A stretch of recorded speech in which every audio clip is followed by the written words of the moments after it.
السلام علیکم ورحمۃ اللہ وبرکاتہ۔ بسم اللہ الرحمن الرحیم، الحمدللہ رب العالمین، والصلاة والسلام علی سید الانبیاء والمرسلین وعلی آلہ وصحبہ اجمعین ومن تبعہم بإحسان الی یوم الدین، وبعد۔ عزیز طلباء، استقبال ہے آپ کا روضۃ الندیہ کے درس میں، جلد ثانی ہے اور کتاب الایمان میں ہم یہ پڑھ رہے ہیں کہ غیر اللہ کی قسم کھانا حرام ہے۔ ٹھیک ہے، غیر اللہ کی قسم کھانے کا کیا حکم ہے یہ بتایا کہ حرام ہے، اور پھر یہ حدیث کے حوالے سے ذکر کیا کہ غیر اللہ کی قسم اگر کوئی کھا لیتا ہے تو حدیث میں کہا گیا ہے فقط کفرا یا فقط اشرکا۔ ٹھیک ہے جناب علی، کہ جس نے غیر اللہ کی قسم کھائی اس نے کفر کیا یا اس نے شرک کیا۔ تو ایک تو یہ کہ غیر اللہ کی قسم کھانے سے منع کیا گیا ہے، حرام ہے، منع کیا گیا ہے، من کان حالفا فلا یحلف الا باللہ۔ ٹھیک ہے، اور دوسرا یہ کہ جو غیر اللہ کی قسم کھاتا ہے تو اس کے لیے لفظ استعمال ہوا فقط کفرا اور فقط اشرکا، کہ غیر اللہ کی قسم کھانے والے نے کفر کیا یا اس نے شرک کیا۔ تو اب یہاں یہ جو لفظ استعمال ہوا ہے فقط کفرا، کہ غیر اللہ کی قسم کھانے والے نے کفر کیا، یا فقط اشرکا، غیر اللہ کی قسم کھانے والے نے شرک کیا، تو یہاں پر کفر اور شرک کا معنی کیا ہے؟ مؤلف رحمہ اللہ نے خود اس کا معنی بتایا ہے، اور علامہ شاہ ولی اللہ محدث دہلوی رحمہ اللہ کے حوالے سے کفرا اور اشرکا کے مفہوم کو واضح کیا ہے۔ ٹھیک ہے جناب علی، اس کو انشاءاللہ ہم پڑھیں گے۔ حافظ ابن حجر نے بھی اس کا معنی بتایا ہے، فقط کفرا فقط اور یا فقط اشرکا کہنے کا کیا مطلب ہے؟ تو حافظ ابن حجر فرماتے ہیں فتح الباری میں، اور اس کو دیگر شارحین نے نقل کیا ہے، جیسے ابو داؤد کی شرح عون المعود میں اور ترمذی کی شرح تحفۃ العابدی میں حافظ ابن حجر کا یہ قول نقل کیا گیا ہے۔ کیا فرماتے ہیں حافظ ابن حجر کہ التعبیر بقول اشرکا للمبالغۃ فی الزجر والتغلیظ فی ذلک، کہ فقط اشرکا یا فقط کفرا کے ذریعہ سے حکم بیان کرنا یا فقط اشرکا یا فقط کفرا کہنا یہ ممانعت میں مبالغے کے لیے ہے۔ ٹھیک ہے، اور اس سلسلے میں جو ہے وہ سختی ظاہر کرنے کے لیے جو ہے فقط کفرا اور فقط اشرکا سے تعبیر کیا گیا ہے۔ ٹھیک ہے، یا فقط کفرا یا فقط اشرکا کے الفاظ کو استعمال کیا گیا ہے ممانعت میں مبالغے کے لیے اور اس سلسلے میں سختی برتنے کے لیے۔ تو یہ حافظ ابن حجر کا قول ہے۔ علامہ ابن عثیمین رحمہ اللہ فتاوی نور علی الدرب میں فرماتے ہیں کہ الحلف بغیر اللہ تعالی شرک لقول النبی صلی اللہ علیہ وسلم من حلف بغیر اللہ فقط کفر و اشرک، کہ غیر اللہ کی قسم کھانا یہ شرک ہے نبی صلی اللہ علیہ وسلم کے قول فقط کفر من حلف بغیر اللہ فقط کفر و اشرکا کی بنیاد پر یا فقط کفر و اشرکا کی بنیاد پر، لیکنہ لیس شرکا اکبرا مخرجا من الملہ۔ فرماتے ہیں کہ لیکن یہ کہ غیر اللہ کی قسم کھانا یہ شرک اکبر نہیں ہے جس سے انسان ملت اسلامیہ سے کیا ہو جائے، خارج ہو جائے۔ ٹھیک ہے، شرک اکبر اگر انسان کرتا ہے تو وہ ملت اسلامیہ سے خارج ہوتا ہے۔ تو یہ غیر اللہ کی قسم کھانا شرک اکبر نہیں ہے کہ جس کی وجہ سے انسان جو ہے ملت اسلامیہ سے خارج ہو جائے، بلکہ یہ شرک اصغر ہے۔ ٹھیک ہے، لیکنہ بل ہوا شرک اصغر، بلکہ یہ شرک اصغر ہے، یعنی غیر اللہ کی قسم کھانا شرک اصغر ہے۔ ٹھیک ہے، آپ غیر اللہ کی قسم کھاتے ہیں تو وہ کہ آپ شرک اصغر کے مرتکب ہوتے ہیں۔ ٹھیک ہے جناب علی، جیسے حدیث میں کہا گیا فقط اشرکا، تو غیر اللہ کی قسم کھانا یہ گو کہ سمجھیں کہ شرک اصغر کا ارتکاب ہے۔ لیکن اگر پھر آگے فرماتے ہیں کہ اللہم الا ان یقع فی الحالف بغیر اللہ ان منزلۃ ھذا المحلوف بہ کمنزلۃ اللہ فحینئذ یکون شرکا اکبرا۔ لیکن اگر کہتے ہیں کہ غیر اللہ کی قسم کھانا عام طور پر جو ہے وہ شرک اصغر ہے، لیکن اگر غیر اللہ کی قسم کھانے والے کے دل میں یہ اعتقاد ہو کہ جس غیر اللہ کی میں قسم کھا رہا ہوں اس کا درجہ اللہ کے درجے کی طرح ہے، تو پھر یہ شرک اکبر ہوگا۔ ٹھیک ہے جناب علی، یعنی وہ کیا کر رہا ہے، غیر اللہ کو اللہ کے برابر کر دے رہا ہے قدر و منزلت اور درجے میں، تو ظاہر ہے کہ وہ اس غیر اللہ کو قدر و منزلت اور درجے میں اللہ کے برابر کر رہا ہے، اللہ کا شریک بنا رہا ہے، تو یہ شرک اکبر ہے۔ لیکن اگر یہ عقیدہ نہیں ہے کہ وہ محلوف بہی کو جس کی وہ قسم کھا رہا ہے غیر اللہ کی، جس غیر اللہ کی وہ قسم کھا رہا ہے اس کو وہ اللہ کے ہم پلہ نہیں سمجھتا، اللہ کے درجے میں نہیں رکھتا، سمجھ رہے ہیں نا، یا اللہ کی طرح اس کی تعظیم نہیں کرتا تو یہ شرک اکبر نہیں ہے، ایسی حالت میں یہ شرک اصغر ہوگا۔ کیا ہوگا؟ یہ شرک اصغر ہوگا۔ ٹھیک ہے جناب عالی۔ تو یہ حافظ یا علامہ ابن عثیمین نے فرمایا کہ اگر وہ اس کو اللہ کے درجے میں رکھ دیتا ہے تو یہ شرک اکبر ہے، اور اگر وہ اس کو اللہ کے درجے میں نہیں رکھتا تو کیا ہے؟ یہ شرک اصغر ہوگا۔ وہ اس کی تعظیم تو کرتا ہے لیکن اللہ کے درجے میں اس کو نہیں رکھتا تو کیا ہے؟ یہ شرک اصغر ہوگا۔ ٹھیک ہے جناب عالی۔ اب دیکھیں جو مؤلف رحمہ اللہ نے اس حدیث کی تفسیر میں شاہ ولی اللہ محدث دہلوی کا قول نقل کیا کہ قال فی الحجۃ اللہ البالغہ، شاہ ولی اللہ محدث دہلوی حجۃ اللہ البالغہ میں فرماتے ہیں وقد فسرہ بعض المحدثین علی معنی التغلیظ والتحدید، کہ بعض محدثین نے فقط کفرہ اور اشرکہ کی تفسیر جو ہے تغلیظ و تحدید کے معنی میں کی ہے، جیسے بھی ہم نے حافظ ابن حجر کا قول نقل کیا کہ وہ کہتے ہیں کہ التعبیر بقول اشرکہ للمبالغۃ فی الزجر والتغلیظ، کہ یہ جو ہے وہ سختی برتنے اور ممانعت میں جو ہے مبالغے کے لیے کفرہ و اشرکہ کہہ دیا گیا ہے، ورنہ حقیقت میں غیر اللہ کی قسم کھانے سے کوئی آدمی کافر و مشرک نہیں ہوتا۔ یہ حافظ ابن حجر نے جو کہا تو شاہ ولی اللہ محدث دہلوی جو ہے وہ اس کی تردید کر رہے ہیں، کہہ رہے ہیں کہ وقت فسرہ بعض المحدثین علی معنی التغلیظ والتحدید، اور بعض محدثین نے من حلف بغیر اللہ فقط کفرہ یا فقط اشرکہ میں فقط کفرہ فقط اشرکہ کی تفسیر تغلیظ اور تحدید کے معنی سے کی ہے۔ تغلیظ یعنی سختی برتنے، تحدید ڈرانے اور دھمکانے کے معنی سے کی ہے، کہ یہ فقط کفرہ یا فقط اشرکہ اپنے اصلی معنی میں نہیں ہے، یہ محض ڈرانے دھمکانے کے لیے اور اس معاملے میں سختی کا اظہار کرنے کے لیے ہیں۔ بعض محدثین نے یہ تفسیر فقط کفرہ اور اشرکہ کی ہے، جیسا کہ ابھی ہم نے حافظ ابن حجر کے حوالے سے نقل کیا۔ کہتے ہیں ولا اقول بذلک، لیکن میں یہ نہیں کہتا، شاہ ولی اللہ محدث دہلوی فرماتے ہیں کہ ولا اقول بذلک، میں یہ نہیں کہتا، یعنی میرا ماننا یہ نہیں ہے کہ فقط کفرہ و اشرکہ میں جو ہے وہ فقط کفرہ و اشرکہ صرف جو ہے وہ بطور تحدید ہے یا ڈرانے اور دھمکانے کے لیے ہے، ٹھیک ہے، یا سختی کے اظہار کے لیے ہے، ٹھیک ہے، اور بس اس کا جو ہے کوئی اور دوسرا معنی نہیں ہے، یہ معنی نہیں ہے کہ آدمی کافر یا مشرک ہو جاتا ہے، ٹھیک ہے۔ تو یہ تفسیر میرے نزدیک درست نہیں ہے، ولا اقول بذلک، میں ایسا نہیں کہتا۔ وانما المراد عندی الیمین المنعقدہ والیمین الغموس باسم غیر اللہ تعالی علی اعتقاد ما ذکرنا، اور لیکن میرے نزدیک مراد اس سے جو ہے یمین منعقدہ اور یمین غموس ہے، باسم غیر اللہ تعالی، اللہ تعالیٰ غیر اللہ کے نام پر، ٹھیک ہے۔ وانما المراد عندی، اور بے شک مراد میرے نزدیک وہ یمین منعقدہ، میرے نزدیک مراد غیر اللہ کے نام پر کھائی گئی یمین غموس اور یمین منعقدہ ہے، ٹھیک ہے، علی اعتقاد ما ذکرنا، اسی اعتقاد پر جس کا ابھی ہم نے ذکر کیا، یعنی غیر اللہ کی تعظیم کے اعتقاد پر اگر غیر اللہ کی قسم کھائی جا رہی ہے یمین غموس اور یمین منعقدہ تو وہ اس حدیث میں مراد ہے، اور ایسا یمین منعقدہ اور یمین غموس غیر اللہ کے نام سے یمین منعقدہ یا یمین غموس کھانے والا شخص جو ہے غیر اللہ کی تعظیم کی نیت سے غیر اللہ کی قسم کھانے والا، یمین منعقدہ اور یمین غموس کھانے والا غیر اللہ کے نام سے، ٹھیک ہے، ان کی تعظیم کا اعتقاد رکھتے ہوئے وہ اس حدیث میں جو ہے مراد ہے فقط کفرہ اور فقط اشرکہ سے، اور وہ جو آدمی جو ہے وہ جو آدمی یمین منعقدہ یا یمین غموس غیر اللہ کے نام کی ان کے تعظیم کے عقیدے سے کھاتا ہے تو وہ مشرک ہوگا، ٹھیک ہے۔ یہ الگ بات ہے کہ یہ شرک اصغر ہو، ٹھیک ہے جناب عالی۔ بہرحال یہ کہ وہ مشرک ہوگا، ایسا نہیں کہ یہ محض اشرکہ کا لفظ جو ہے وہ محض ڈرانے دھمکانے کے لیے ہے، نہ،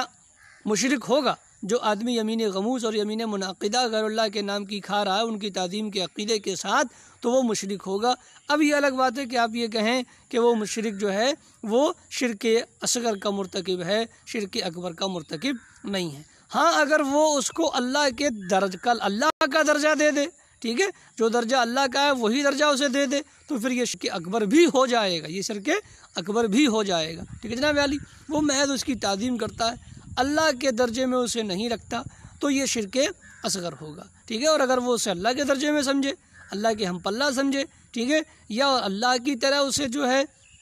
اتنی جو تعظیم اللہ کی ہوتی ہے وہ اس حساب سے اس کی تعظیم کرے تو پھر ظاہر ہے کہ یہ شرک ہوگا، ٹھیک ہے جناب علی۔ اور آپ یہ سمجھیں کہ اگر وہ اس کو اللہ کے درجے میں کر دیتا ہے تو یہ شرک اکبر ہو جائے گا، ٹھیک ہے جناب علی۔ تو کہہ رہے ہیں کہ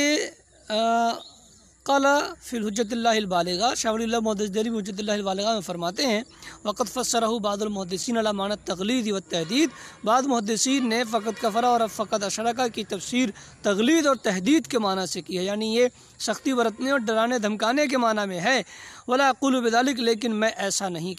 کہتا وانما المراد عندی من المنعقدہ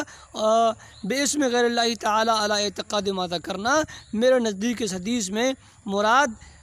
یمین منعقدہ اور یمین غموس ہے، غیر اللہ کے نام پر کھائی گئی، علی اعتقاد ما ذکرنا، اسی اعتقاد پر جو ہم نے ابھی ذکر کیا، یعنی تعظیم کے اعتقاد پر غیر اللہ کے نام سے کھائی گئی یمین منعقدہ اور یمین غموس۔ اس حدیث میں مراد ہے کہ یمین منعقدہ اور یمین غموس جو غیر اللہ کے نام سے ان کے تعظیم کے اعتقاد پر کھائی جائیں، ان کا حکم یہ ہے کہ فقط کفرا و اشرکا، کہ ایسی قسم کھانے والا کفر کا مرتکب ہے یا شرک کا مرتکب ہے، ٹھیک ہے جناب علی۔ یمین منعقدہ کیا ہے؟ یعنی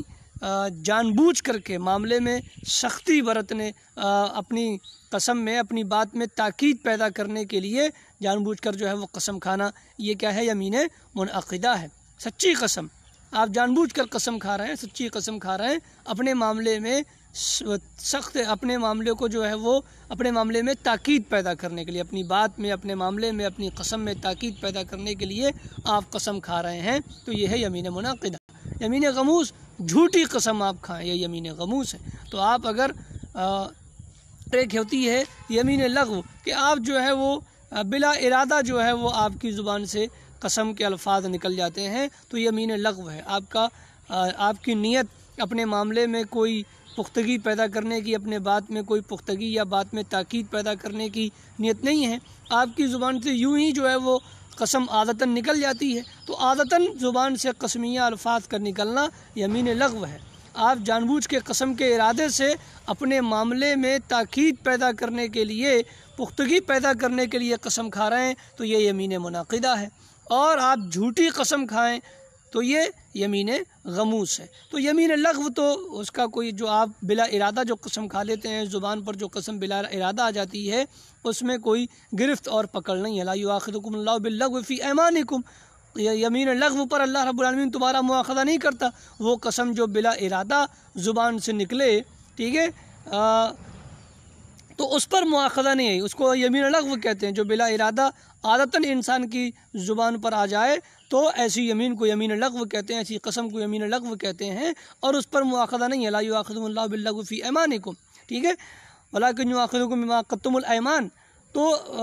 یمین معقدہ یا یمین منعقدہ، یمین لغو جو عادتاً بلا ارادہ زبان پر جاری ہو جائے وہ یمین لغو ہے، اس پر مواخذہ نہیں ہے۔ مواخذہ کس پر ہے؟ ولیکن یؤاخذکم بما عقدتم الایمان، لیکن مواخذہ تمہارا منعقدہ یا معقدہ قسموں پر ہے۔ معقدہ قسم کون سی ہے؟ وہ قسم جسے انسان ارادتاً کھائے اپنے معاملے میں یا اپنی بات میں پختگی اور تاکید پیدا کرنے کے لیے، اسے کہتے ہیں یمین معقدہ یا یمین منعقدہ۔ اور یمین غموس جھوٹی قسم، تو کہ یہ قسم کی 3 قسمیں ہیں۔ تو یمین لغو پر تو مواخذہ نہیں ہے، یمین منعقدہ اور یمین غموس پر مواخذہ ہے۔ تو اگر کوئی آدمی یمین منعقدہ، یمین غموس غیر اللہ کی کھا رہا ہے ان کی تعظیم کے اعتقاد پر، تو ایسا آدمی جو ہے اس حدیث میں مراد ہے فقط کفرا یا فقط اشرکا میں، کہ جو شخص غیر اللہ کی قسم کھائے ان کی تعظیم کے اعتقاد کے ساتھ، اور قسم جو ہے وہ یمین معقدہ ہو یا منعقدہ ہو، یمین غموس ہو، ٹھیک ہے، تو پھر وہ آدمی، اس آدمی پر یہ حکم جاری ہوگا کہ ایسی قسم کھانے والا کفر کا مرتکب ہے اور شرک کا مرتکب ہے، ٹھیک ہے جناب علی۔ وقال فی المسوّا، اور مسوّا میں فرماتے ہیں، ٹھیک ہے، قال الشافعی، امام شافعی نے فرمایا من حلف بغیر اللہ فهو یمین مکروہ، جو غیر اللہ کی قسم کھائے تو یہ مکروہ قسم ہے۔ واخشى ان یکون معصیہ، اور میں سمجھتا ہوں کہ یہ معصیت ہوگی، ٹھیک ہے جناب علی، یعنی جو غیر اللہ کی قسم ان کی تعظیم کے اعتقاد کے بغیر کھا لے۔ فإن قیل، پس اگر یہ کہا جائے الیس قد اقسم اللہ ببعض مخلوقاتہ، یا یہ سمجھ لیجیے کہ شافعی رحمۃ اللہ کا موقف یہ ہے کہ غیر اللہ کی قسم اگر کوئی کھا لیتا ہے ان کی تعظیم کے اعتقاد سے بھی، تو یہ کیا ہے؟ معصیت ہوگی اور مکروہ ہے، یمین مکروہ ہے۔ فَإِنْ قِيلَ، اور اگر یہ کہا جائے الیس قد اقسم اللہ بعض مخلوقاتہ، کہ کیا اللہ رب العالمین نے اپنی بعض مخلوقات کی قسم نہیں کھائی ہے؟ یعنی آپ یہ کہہ رہے ہیں کہ غیر اللہ کی قسم کھانا مکروہ ہے، حرام ہے، تو آپ کہہ رہے ہیں کہ غیر اللہ کی قسم کھانا حرام ہے، لیکن اب اس پر اعتراض اگر وارد یہ کرے کوئی کہ آپ یہ کہہ رہے ہیں کہ غیر اللہ کی قسم کھانا حرام، لیکن اللہ رب العالمین نے خود غیر اللہ کی قسم کھائی ہے، تو کیا کریں گے؟ جیسے اللہ نے فرمایا والسماء ذات البروج، برجوں والے آسمان کی قسم، فرمایا والشمس وضحاہا، قسم ہے سورج کی اور اس کی چمک کی، روشنی کی، ٹھیک ہے۔ الیس ان نبی صلی اللہ علیہ وسلم قال فی حدیث العربی، کیا نبی صلی اللہ علیہ وسلم نے دیہاتی والی حدیث میں نہیں کہا افلح و ابیہ ان صدقہ، اس کے باپ کی قسم، اگر وہ سچ بول رہا ہے یا سچ کر دکھائے تو کامیاب ہو جائے گا، ٹھیک ہے جناب علی۔ یہ حدیث عربی کیا ہے؟ مسلم وغیرہ میں، بخاری شریف وغیرہ میں حدیث ہے کہ ایک آدمی آیا تھا دیہاتی نجد کا، اس نے آپ سے سوال کیا اسلام کے بارے میں، تو آپ نے فرمایا کہ دن رات میں 5 وقت کی نماز۔ اس نے کہا اللہ کے رسول اس کے علاوہ کچھ اور کرنا ہے؟ آپ نے فرمایا نہیں۔ پھر فرمایا پھر آپ نے روزوں کا ذکر کیا، رمضان کے روزوں کا، کہ رمضان کے روزے رکھنے ہیں، تو اس نے کہا ان کے علاوہ کچھ اور روزے؟ آپ نے فرمایا نہیں۔ پھر آپ نے زکوٰۃ کا ذکر کیا، سمجھ رہے نا جناب علی؟ تو اس نے فرمایا کہ کیا اس کے علاوہ کچھ اور مجھے مال خرچ کرنا ہے؟ آپ نے فرمایا نہیں۔ تو جب آدمی وہ دیہاتی پلٹنے لگا تو اس نے کہا کہ واللہ لا ازید ولا ھذا ولا انقص، کہ اللہ کی قسم میں نہ اس سے زیادہ کروں گا نہ کم کروں گا۔ تو اس پر آپ نے فرمایا افلح و ابیہ ان صدقہ، کہ اس کے باپ کی قسم، اگر اس نے سچ کر دکھایا یا اگر یہ اپنی اس بات میں سچا ہوا تو یہ کامیاب ہو گیا۔ اور بعض روایتوں میں ہے کہ آپ نے یہ بھی کہا کہ وہ جنت میں داخل ہو جائے گا، ٹھیک ہے جناب علی۔ تو اس حدیث عربی میں آپ نے کیا کیا؟ افلح و ابیہ ان صدقہ کے الفاظ کے ذریعہ کیا کیا آپ نے؟ وہ ابیہ کے الفاظ کے ذریعہ آپ نے قسم کھائی اس کے باپ کی، تو ظاہر ہے یہ مخلوق کی قسم ہے، تو اللہ نے بھی مخلوق کی قسم کھائی اور رسول اللہ نے بھی مخلوق کی قسم کھائی، اور آپ کہہ رہے ہیں کہ مخلوق کی قسم کھانا، غیر اللہ کی قسم کھانا حرام ہے، ٹھیک ہے۔ فالجواب یکون بوجہین، تو اس کا جواب دو طرح سے ہوگا، یعنی اگر کوئی یہ اعتراض کرے کہ آپ کہہ رہے ہیں کہ غیر اللہ کی قسم کھانا حرام ہے، جبکہ اللہ نے مخلوق کی قسم کھائی اور رسول اللہ نے مخلوق کی قسم کھائی افلح و ابیہ ان صدقہ میں، ٹھیک ہے جناب علی۔ تو جواب اس کا کیا دیں گے؟ تو جواب دو طرح سے ہے، احدہما، پہلا جواب یہ کہ رسول صلی اللہ علیہ وسلم وغیرہ نے یا اللہ نے جو قسم کھائی ہے وہ مخلوقات کے رب کی قسم کھائی ہے، ٹھیک ہے جناب علی۔ ان فی اضمارن، کہ اس میں جو ہے وہ محذوف ہے، اس میں کیا ہے؟ محذوف ہے، پوشیدہ ہے لفظ، ٹھیک ہے۔ معنی کیا ہے؟ وَرَبِّ السَّمَاءِ، وَالسَّمَاءِ ذات البروج کا معنی ہے وَرَبِّ السَّمَاءِ، قسم ہے آسمان کے رب کی، برجوں والے آسمان کی رب کی، اور والشمس میں معنی ہے وَرَبِّ الشَّمْسِ، قسم ہے سورج کے رب کی، اور وَأَبِيهِ میں معنی ہے پوشیدہ ہے رب، وَأَبِيهِ سے میں اب سے پہلے رب پوشیدہ ہے، وَرَبِّ أَبِيهِ اصل ہے، اور معنی ہے وَرَبِّ أَبِيهِ، اس کے باپ کے رب کی قسم، ٹھیک ہے۔ تو جواب یہ ہے کہ اللہ نے یا رسول اللہ نے مخلوق کی قسم نہیں کھائی، بظاہر ایسا لگ رہا ہے کہ مخلوق کی قسم کھائی، لیکن یہاں پر جو ہے وہ لفظ پوشیدہ ہے رب، ٹھیک ہے۔ تو مخلوق کے رب کی قسم کھائی ہے، اللہ کی قسم کھائی ہے، اور اللہ کی قسم کھانا جائز ہے، غیر اللہ کی قسم کھانا حرام ہے۔ اور یہاں پر جو بظاہر ایسا لگ رہا ہے کہ غیر اللہ کی قسم کھائی ہے، لیکن غیر اللہ کی قسم کھائی نہیں گئی، اس لیے کہ اس سے پہلے رب لفظ جو ہے وہ پوشیدہ ہے، تو قسم اس میں غیر اللہ کی نہیں کھائی گئی بلکہ اللہ ہی کی کھائی گئی ہے، ٹھیک ہے جناب علی۔ لہذا آپ کا یہ کہنا کہ والشمس وضحاہا میں یا افلح و ابیہ میں مخلوق کی قسم کھائی، یہ درست نہیں، اس لیے کہ اس سے پہلے رب جو ہے وہ پوشیدہ مانا گیا ہے، اور مانا ہے کہ رب سورج کے رب کی قسم، یا مانا ہے وہ ابیہ میں مانا ہے اس کے باپ کے رب کی قسم، ٹھیک ہے۔ تو یہ اللہ کی قسم ہے نہ کہ مخلوق کی۔ دوسری توجیہ والاصح، اور یہ زیادہ صحیح ہے، ان النہی انما وقع اما کان علی قصد التعظیم للمحلوف باسمہ، کہ ممانعت غیر اللہ کی قسم کھانے کی کہاں ہے، ٹھیک ہے۔ ان النہی، کہ غیر اللہ کی قسم کھانے کی ممانعت، انما وقع اما کان علی قصد التعظیم، یہ واقع ہے اس وقت جبکہ قسم اس شخص کی جس کا نام لے کر قسم کھایا جا رہا ہے اس کی تعظیم کے ارادے سے کھائی گئی ہو۔ اننّی وقع اما کان علی قصد تعظیم للمعلوف باسمہ، کہ ممانعت غیر اللہ کی قسم کھانے کی انما وقع، یہ واقع ہے، ممانعت واقع ہے، ٹھیک ہے، اما کان علی قصد تعظیم للمعلوف باسمہ، ان قسموں سے جو قسمیں اس شخص کی تعظیم کے ارادے سے کھائی گئی ہوں جس کے نام سے قسم کھائی جا رہی ہے، ٹھیک ہے جناب علی۔ کل حلف باللہ، جس طرح سے اللہ کی قسم کھانے میں یقصد بذکر التعظیم، اس کی تعظیم کا اس کے ذکر سے تعظیم مقصود ہوتا، اس کی تعظیم مقصود ہوتی ہے۔ کل حلف باللہ، جیسے اللہ کی قسم میں یقصد بذکر التعظیم، اس کے ذکر سے اس کی تعظیم مقصود ہوتی ہے، ویسے ہی اگر غیر اللہ کے ذکر سے غیر اللہ کی تعظیم مقصود ہو، ٹھیک ہے، اور غیر اللہ کی تعظیم کی ارادے سے قسم کھائی جائے تو ممانعت ہے۔ تو کیا ہے؟ غیر اللہ کی قسم کھانے کی ممانعت ہے۔ دون ما کانت العرب تستعملہ تؤکد بہ کلامہ من غیر ذلک التعظیم، جبکہ اہل عرب جو ہیں وہ کبھی کبھی مخلوق کی قسم کھاتے تھے، تؤکد بہ کلامہ، اپنے کلام میں وہ تاکید پیدا کرتے تھے، من غیر ذلک التعظیم، اس تعظیم کے بغیر، یعنی اگر وہ کسی غیر اللہ کی قسم کھا رہے ہیں، باپ کی قسم کھا رہے ہیں یا کسی اور کی قسم کھا رہے ہیں، تو وہ قسم تو کھاتے تھے باپ وغیرہ کی۔ اہل عرب والوں میں سے سب لوگوں کا یہ ماجرا نہیں تھا، بعض لوگوں کا، جیسے آپ صلی اللہ علیہ وسلم میں تو ظاہر ہے کہ آپ اگر باپ کی قسم کھا رہے ہیں، مخلوق کی قسم کھا رہے ہیں، تو آپ اس کی تعظیم کی نیت سے نہیں کھائیں گے، اس لیے کہ مخلوق کی قسم تعظیم کی نیت سے کھانا تو ممنوع ہے، ٹھیک ہے جناب علی۔ تو عرب یعنی جو یہ سمجھ لیجئے کہ عربی مسلمان تھے وہ، تو دون ما کانت العرب تستعملہ تؤکد بہ کلامہ من غیر ذلک التعظیم، جب کیا کہتے ہیں،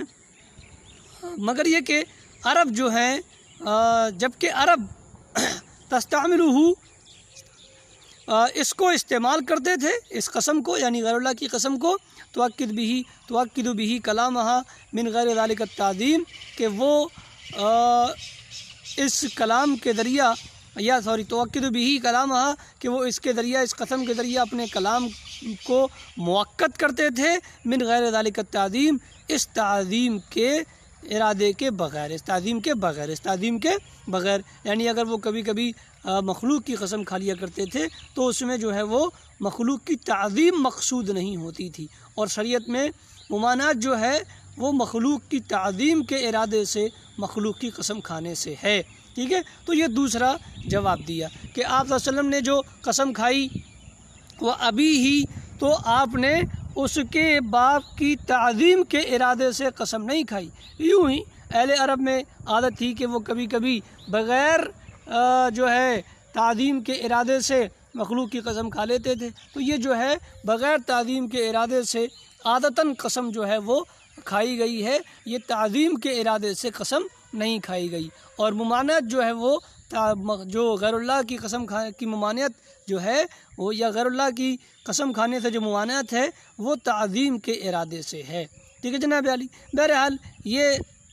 تو انہوں نے ذکر کیا، شاہ ولی اللہ محدث دہلوی کے حوالے سے ذکر کیا، ٹھیک ہے جناب علی، لیکن اپنا فیصلہ یہ کہہ رہے ہیں جو ہم بھی جس کو جو ہے وہ درست سمجھتے ہیں کہ چاہے تعظیم مقصود ہو چاہے تعظیم مقصود نہ ہو، بہرحال غیر اللہ کی قسم کھانے سے پرہیز کرنا چاہیے، ٹھیک ہے۔ تو آگے مؤلف رحمہ اللہ خود فرما رہے ہیں، اقول کے ذریعہ اپنا موقف ذکر کر رہے ہیں اس سلسلے میں، اس کو ہم انشاءاللہ العزیز کل پڑھیں گے کہ مؤلف رحمہ اللہ کا اس سلسلے میں موقف کیا ہے۔ اب فی الحال اتنا آپ یہ سمجھیں کہ غیر اللہ کی قسم چاہے اس کی تعظیم کے ارادے سے ہو چاہے تعظیم کے ارادے سے نہ ہو، بہرحال غیر اللہ کی قسم کھانے سے پرہیز کرنا چاہیے، اس لیے کہ آپ نے فرما دیا کہ لا تحلفوا بآبائکم، اپنے باپ دادا کی قسم نہ کھاؤ، اور یہ فرمایا کہ من کان حالفا فلیحلف باللہ، تو بہرحال غیر اللہ کی قسم کھانے سے پرہیز کرنا ہے، چاہے تعظیم کا ارادہ ہو چاہے تعظیم کا ارادہ نہ ہو، اللہ کی ہی قسم کھائی جائے، اللہ کی ہی قسم کھائی جائے۔ ٹھیک ہے جناب عالی. اب اگر عادتاً مان لیجئے بلا ارادہ قسم نکل جائے یوں کہ آپ جو ہے وہ کیا کہتے ہیں غیر اللہ کی قسم کھا لیں، آپ بلا ارادہ آپ کی زبان سے نکل جائے، تو پھر جو ہے ہم سمجھتے ہیں کہ یہ اس پر مواخذہ نہیں ہوگا. ٹھیک ہے جناب عالی. تو بہرحال یہ چند باتیں حدیث کے تعلق سے کی تشریح میں ذکر کی گئیں. مزید انشاءاللہ العزیز کل ہم پڑھیں گے. آج کے درس میں اتنا ہی. السلام علیکم ورحمۃ اللہ وبرکاتہ.